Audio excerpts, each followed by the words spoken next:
हजारों मनुष्यों में कोई एक चलता है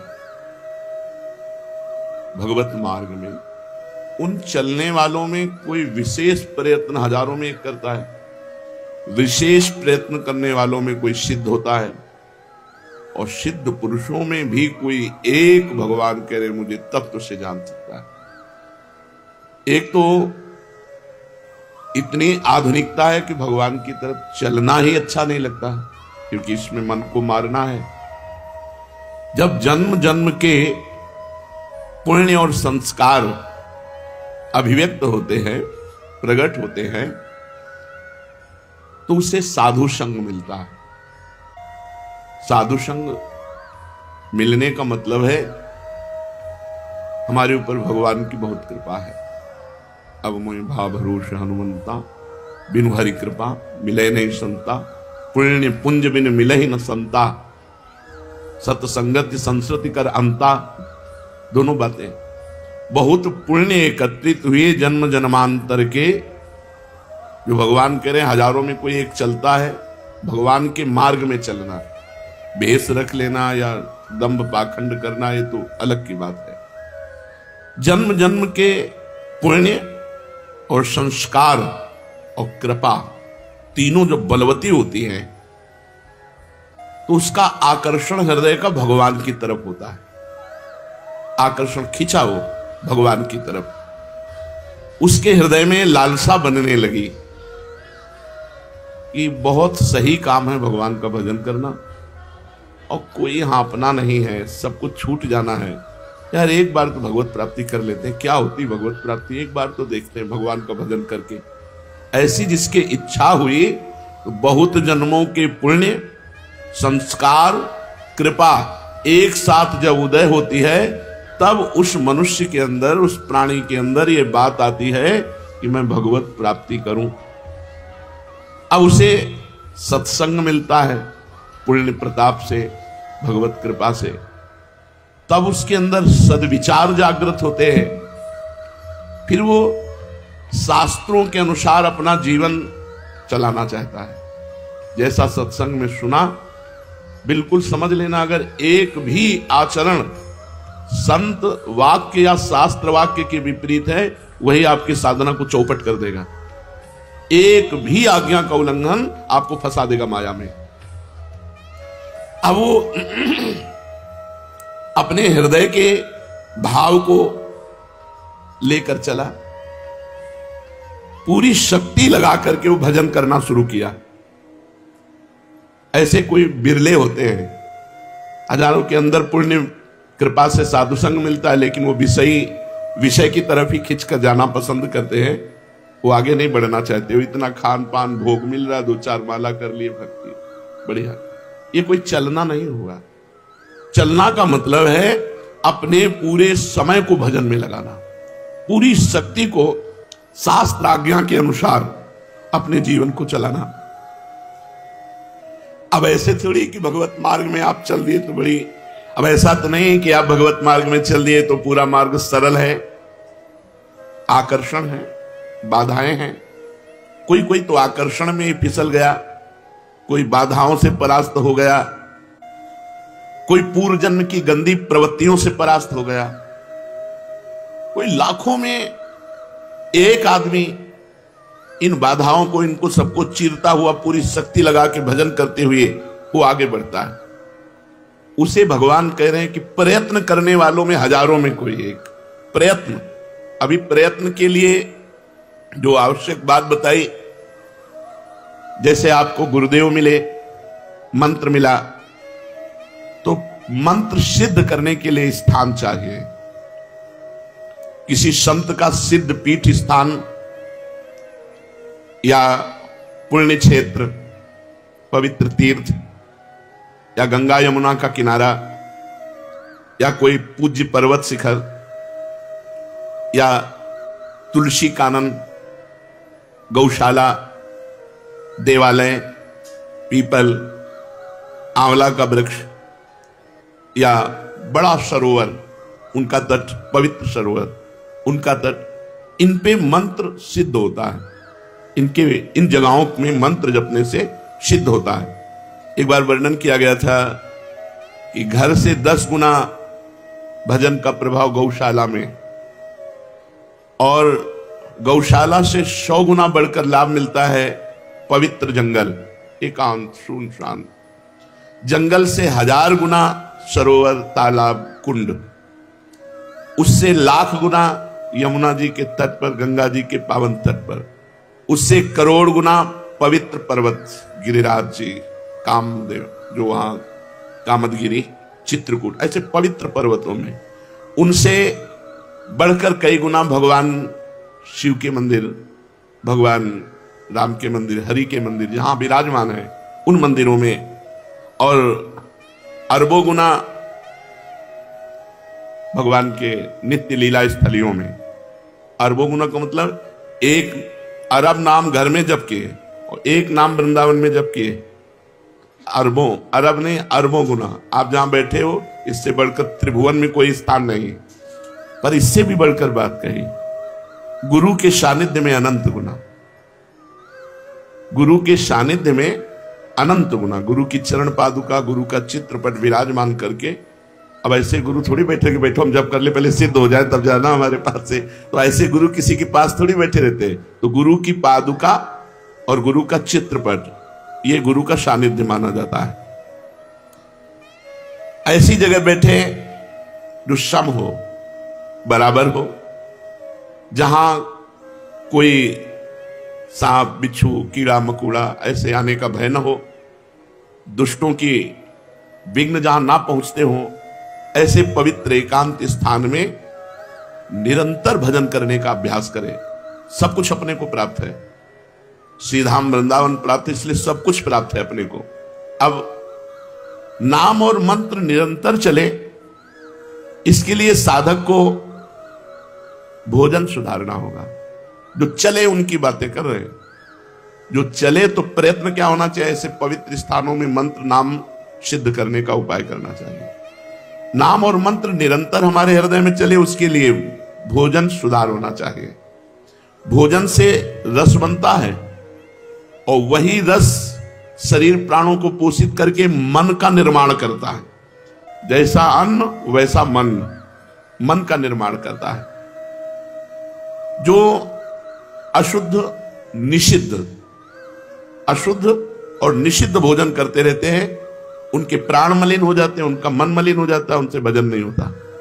भगवत प्राप्ति के लिए शरीर में उछाहलीपन, चैतन्यता, प्राण क्षोभ रहित और मन ग्लानि रहित, तब भजन होता है। जिस समय हम अपवित्र भोजन करते हैं तो चित्त में मल और विक्षेप धारण हो जाता है। चित्त पकड़ता है गंदी बातें, पूर्व की बातें, दुश्मनी की बातें, ये वो सब, वो उनको पकड़ेगा। मंत्र तुम्हारा चल रहा है, मंत्र को नहीं पकड़ेगा। यदि भोजन सही नहीं है तो, भोजन पवित्र है तो चित्त विक्षेप छोड़ करके मंत्र को पकड़ता है और चिंतन करता है। चिंतन का कार्य चित्त का है। अन्न का सबसे बड़ा प्रभाव भजन में पड़ता है। भोजन में गृहस्थ है तो धर्म पूर्वक कमाया हुआ धन उसी से पेट भरे और नहीं। ये नहीं कि रास्तों में बट रहा है या बाबा जी क्या भंडारा हो रहा है तो हम, गृहस्थ नहीं। अगर आप किसी भंडारे में पाते हैं तो कीमत लगाइए कि 100 रुपए का भोजन आपने पाया तो 101 रुपए रख के वहां प्रणाम कर लीजिए। ऐसे गृहस्थ के लिए उचित नहीं। कहीं भी ये खुशी मत हो कि फ्री पा लिया, भोजन पाओगे सुकृत नष्ट हो जाएंगे, भजन में विक्षेप पड़ जाएगा। न्यायोपार्जित धन होना चाहिए गृहस्थ का, तभी उसकी भक्ति बनेगी, तभी उसका भजन बनेगा। अन्याय से, बेईमानी से, चोरी से, छल कपट से पाया हुआ धन और उससे जो अन्न पाया जाएगा, उसकी क्रिया ही मूल में अशुद्ध है तो वो भजन नहीं कर पाएगा, उसका भजन सिद्ध नहीं होगा। बड़ा विक्षेप युक्त कोशिश भी करेगा तो भजन नहीं होगा। अगर पूरा भोजन आपका पवित्र है, गंदी कमाई का है, तो भजन सवाल नहीं। भोजन चित्त का निर्माण करता है। चित्त मंत्र या नाम को पकड़ता है। जो अन्यायी है, अन्याय से धन एकत्रित करता है, भूल जाए कि वो भजन करेगा। पाखंड माला हाथ में, मन संसार में, भजन नहीं हो। इसलिए पहले भोजन पर सुधार कीजिए। गृहस्थ है तो न्यायोपार्जित धन के द्वारा अपना उदर पोषण करे, किसी का भी फ्री पानी न पिए। देख लो आपका भजन बढ़ेगा। कोई हलवा पूड़ी रास्ते में बट रहे नहीं, आप कोई विरक्त थोड़ी गृहस्थ तो खरीद के खाओ, पवित्र जगह से खरीद लो। यदि वहीं पाना है तो 150 रुपए भेंट रख के आओ, खाली हाथ नहीं कि खाया और चल दिया बड़ा मौज है, तुम्हारे सुकृत नष्ट हो जाएंगे। अब आया सन्यासी, ब्रह्मचारी, वैष्णव। ये भोजन कहां से पाए? इसमें सर्वोपरिवृत्ति आकाश वृत्ति। आकाश वृत्ति कहते हैं जो परमात्मा स्वयं हमारे पास पहुंचा दे, कहीं मांगा नहीं, इशारा भी नहीं किया, हमारे पास जो आ गया उसी से उदर पोषण। काशी में इसी आकाश वृत्ति से रहते थे। दूसरी वृत्ति पवित्रता में माधुकरी। मधुकर कहते हैं भ्रमर को, जैसे एक एक फूल से थोड़ा थोड़ा पराग लेकर भौरा अपना उदर पोषण करता है, ऐसे 5 घर या 7 घरों से एक एक माधुकरी लेकर के अपना उदर पोषण करे। श्वान वृत्ति कभी स्वीकार न करे। धनी पुरुषों की चाटुकारिता करके अपनी व्यवस्था करा लेना, श्वान वृत्ति कभी नहीं। सिंह वृत्ति कभी धारण न करे, अपनी तपस्या का रुआब, अपना चमत्कार दिखा करके भरण पोषण नहीं। आकाश वृत्ति, मधुकर वृत्ति, मधुकरी वृत्ति, और सबसे महान है अजगर वृत्ति। आकाश वृत्ति में तो हम व्यवस्था करेंगे, हमारे पास 100 रुपये आ गए तो हम गेहूं लाएंगे, चावल लाएंगे, दाल लाएंगे, सब व्यवस्था। वो ये भी नहीं करेगा, बना बनाया मुंह के सामने आ गया तो खा लिया नहीं। अजगर वृत्ति, इन वृत्तियों को धारण करें। जो सन्यासी वैरागी हैं, भगवत मार्ग के पथिक हैं, अगर वो किसी आश्रम में पाते हैं तो पूरी पसीना निकालने वाली सेवा होनी चाहिए। 4-6 घंटे की सेवा की। नारायण स्वामी जी जब वृंदावन वास कर रहे थे तो 8 घंटे लेवरी करने के बाद कह देते मुझे 4 रोटी दे दो बस। 8 घंटे मेहनत करते और 4 रोटी लेते, खूब भजन करते। ये मत समझो कि आप भजनानंदी हो, बढ़िया कपड़ा, बढ़िया जूता, बढ़िया भोजन, ये फ्री है। ऐसे भजन नहीं होता। झाड़ू लगाओ, पोछा लगाओ, 2-4-6 घंटे खूब मेहनत करी और फिर उधर पोषण किया, रात दिन भजन में लगे, तब तुम्हारा भजन बढ़ेगा और सुरक्षित रहेगा। नहीं तो माधुकरी पाओ और यमुना किनारे पड़े रहो, वहीं मांगो, खाओ, यमुना जी के पावन तट पर रहो, कोई सेवा मत करो। ये तुम्हारा भजन भले बन जाए, वो भी गुरु आज्ञा से, मनमानी आचरणों से तो वो भी नहीं। जो भोजन पवित्र नहीं पाता उसमें आलस्य, प्रमाद और भोग कामना, ये 3 बातें रहती हैं। पड़े रहना, अरे हम नहीं कर पाएंगे सेवा, थोड़ी सेवा है वो भी उतनी जगह अपवित्र पड़ी, पोछा नहीं लगाया। प्रमाद, भोगों का चिंतन, ये खा ले, ये भोग ले, वो भोग ले, भजन नहीं। और चाहे गृहस्थ हो या विरक्त, भोजन आधा पेट अगर भजन करना। जब भजन में मन लगेगा तो भोजन में रुचि नहीं होती। भजन का बल होता है कि ऐसा नहीं होगा कि मेओ मेओ ऐसे 8-8 दिन भोजन नहीं मिला, गंगा जल केवल पी के, कभी हमको महसूस नहीं हुआ ऐसा। आहार दबा दबा करके करोगे तो भजन थोड़ी होगा। अपने गुरुजी को जीवन भर देखा है, अब भी देखा है, वैसा ही दिनचर्या है। 2 रोटी से कभी 2.5 नहीं पाते। अपने हाथ की बनाई 2 रोटी और शाम के दूध। एक दिनचर्या आजीवन के लिए भोजन की होनी चाहिए, विरक्त को भी। भोजन में 3 दोष माने गए हैं, एक जाति दोष, एक आश्रय दोष और एक निमित्त दोष। जाति दोष वो है जो स्वभाव से निषिद्ध होते हैं, जैसे प्याज, लहसुन, शलगम, गाजर, ये भजन में विक्षेप डालेंगे ही डालेंगे। ये तमोगुणी जाति के हैं, इसलिए इनका प्रयोग नहीं करते। तमोगुण इनसे प्रकट होता है। यद्यपि ये इनकी प्रकट होने की प्रक्रिया पवित्र है, जहां आलू प्रकट होती है वहीं प्याज, लहसुन भी वैसे ही मिट्टी में, पवित्र मिट्टी में प्रकट होते हैं, पर ये भजन के लिए निषिद्ध है। ये बुद्धि में, भजन में विक्षेप डालते हैं, इसलिए संतों ने इसे मना किया है। ये कोई ऐसा नहीं कि प्याज लहसुन पाओगे तो पाप हो जाएगा, लेकिन भजन नहीं बनेगा भजन शुद्ध बने, ये तमोगुणी वस्तु है, इसलिए इसको त्याज्य किया गया। ये ऐसा नहीं है कि एकदम मांस मदिरा की तरह, ऐसा नहीं है। ये हमारे भजन में वृद्धि पड़े, इसलिए सलगम, लहसुन, प्याज, गाजर। जाति दोष वाली वस्तुएं यदि हम पाएंगे तो ये हमारे मन को अपवित्र कर देंगे और भजन नहीं होगा। दूसरा, आश्रय दोष। जैसे रसोई आपको खीर पूड़ी बड़ा पवित्र बना के दी गई, लेकिन उस रसोई में मांस रांधा गया है, वही गैस चूल्हा है, वही बनाने वाले हैं, वही पात्र हैं, ये आश्रय दोष हो गया। अगर आप पाते हैं तो आपकी बुद्धि भ्रष्ट हो जाएगी। जैसे मांस खाने से बुद्धि भ्रष्ट होकर उसका नरक गमन होगा, ऐसे ही उस रसोई का पाने से आपकी बुद्धि भ्रष्ट हो जाएगी, भजन में नहीं लगेगी। जैसे आश्रय दोष में पहला ये, जैसे शराब की बोतल है और उसमें गंगा जल भर दिया जाए तो आश्रय दोष के कारण वो गंगा जल आचमन के लायक नहीं रहेगा। जैसे जहां शराब रखी हुई है उसके पास आपके सब्जी रखी उसी फ्रिज में, वो सब्जी वो आश्रय दोष के कारण अपवित्र हो चुकी है, क्योंकि वो मदिरा वहां रखी हुई है। इस तरह से आश्रय दोष का त्याग, जाति दोष का त्याग। जाति का यहां मनुष्य से नहीं है, या वस्तुओं से है। जो वस्तुएं शास्त्र निषिद्ध है उन वस्तुओं का सेवन न करें। आश्रय, आश्रय बहुत ही विवेक के, कहां भोजन, किनके यहां भोजन, कैसे आचरण करने वाले, बहुत ध्यान से। शुद्ध गाय का दूध भी यदि शराब के पास रख दिया जाए, जैसे फ्रिज है, बोतल शराब की रखी, वहीं दूध रखा है, वो दूध अपवित्र शराब की तरह आश्रय दोष के कारण हो गया, वो वैष्णव को कभी नहीं पाना चाहिए। इसलिए बिना परिचय के भोजन नहीं करना चाहिए। अब अपनी फ्रिज में क्या क्या रखे हुए है, कैसे खाता पीता है क्या। अब इसीलिए माधुकरी वृत्ति को हम ज्यादा प्रेरित नहीं करते।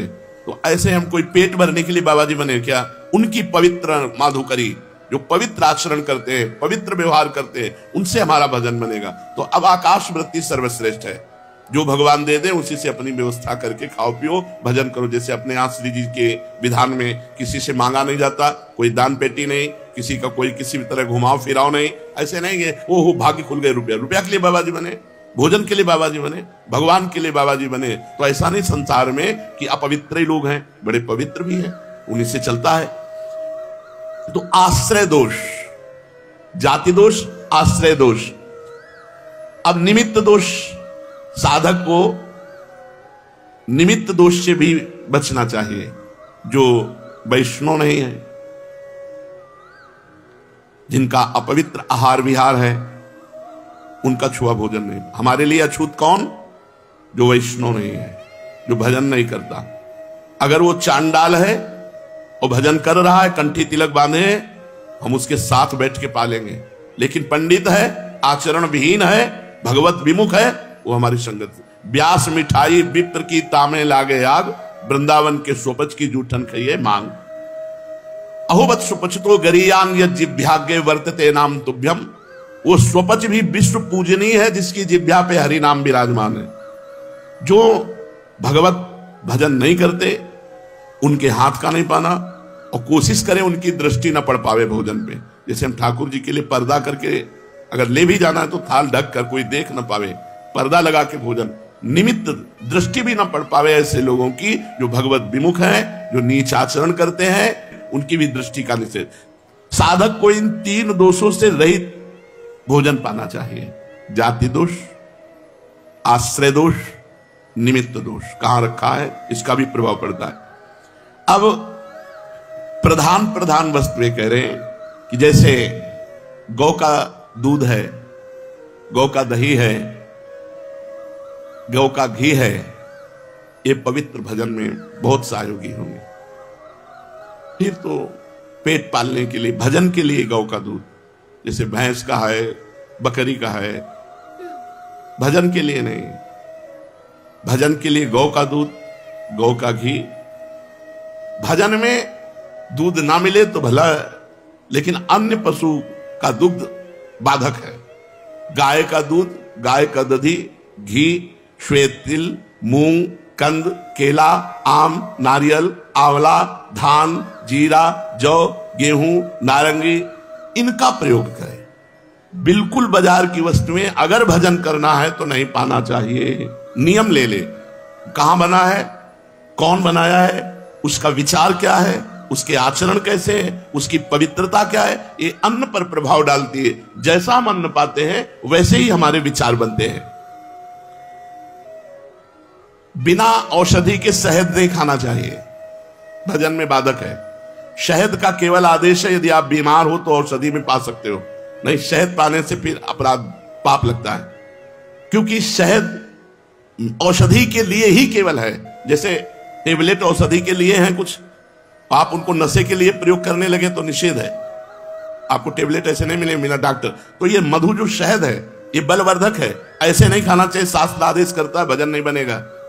केवल औषधि में इसका प्रयोग है कि आयुर्वेदिक आदेश से ये औषधि पानी शहद से, अनुपान से, तो शहद ले लिया जाए।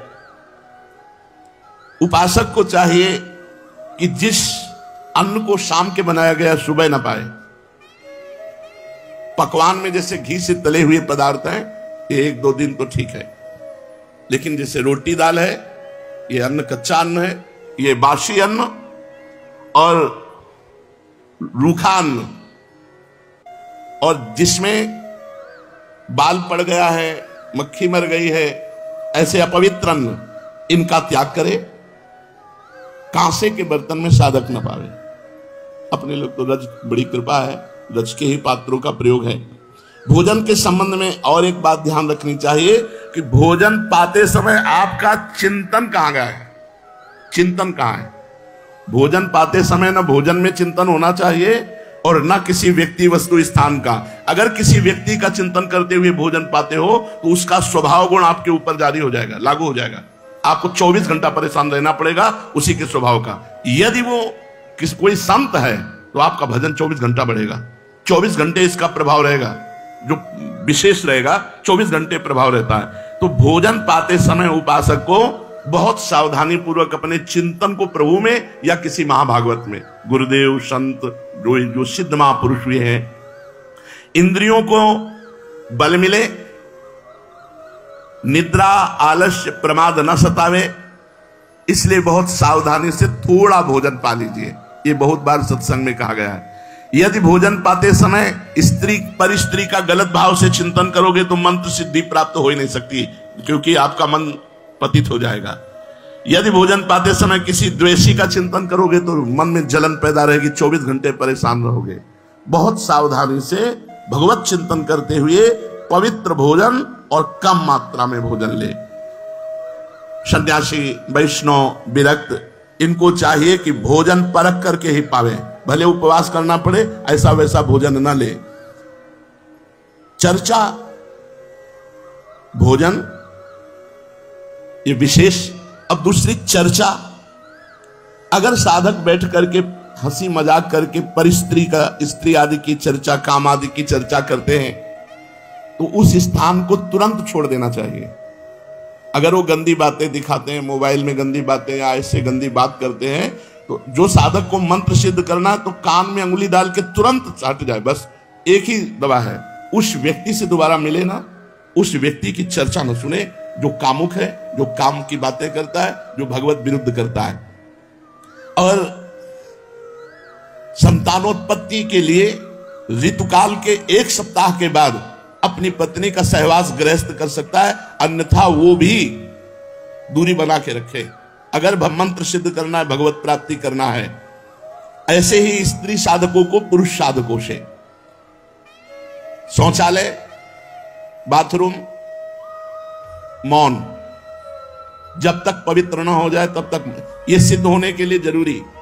अगर नाखून काटा, बाल काटा, अगर जैसा शास्त्र आदेश उसके अनुसार 2-2 महीने में मुंडन कराओ या तो आजीवन बाल रखो, शास्त्रों का बैरागी के लिए। और गृहस्थ के लिए जब बाल काटो, जब नाखून काटो तो पवित्र हो, हाथ पैर कुल्ला ऐसा, या फिर स्नान कर लो। इसके अगर बाल कटवाए ऐसे अपवित्र तो फिर वो ठाकुर सेवा या भजन या इसमें बड़ा निश्चित है।